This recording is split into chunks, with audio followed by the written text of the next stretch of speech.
તો આ તરફ વલસાડના વાપીમાં મેયર માટે ભાજપમાં મથામણ ચાલતી હોવાના સમાચારો અત્યારે સામે આવી રહ્યા છે। પદાધિકારીઓના નામની ચર્ચાઓ ચાલી રહી છે, ત્યાં બીજી તરફ ભાજપની મથામણ મેયરને લઈને છે।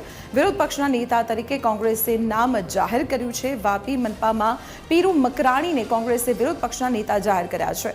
સ્ટેન્ડિંગ કમિટીમાં વિપક્ષ સભ્ય તરીકે કોંગ્રેસે ખંડુ પટેલનું નામ જાહેર કર્યું છે। વાપી મનપામાં 52 બેઠકોમાંથી 11 બેઠક પર કોંગ્રેસનો વિજય થયો હતો।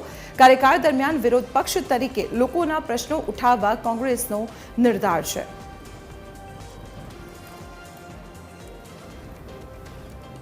વાપી નગરપાલિકા અને વાપી મહાનગરપાલિકા અમારી 6મી ટર્મ પૂરી થાય છે, એટલે વાપી નગરપાલિકાના ભૌગોલિક વ્યવસ્થાથી હું સારી રીતે અનુભવ મને છે।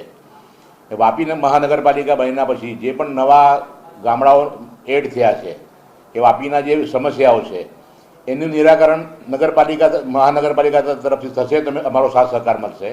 જ્યાં વિકાસ નથી થયો ને જ્યાં ગલ્લા તલ્લા થશે ત્યાં અમે લોકો વિરોધ કરશું, મજબૂતાઈથી વિરોધ કરશું અમે।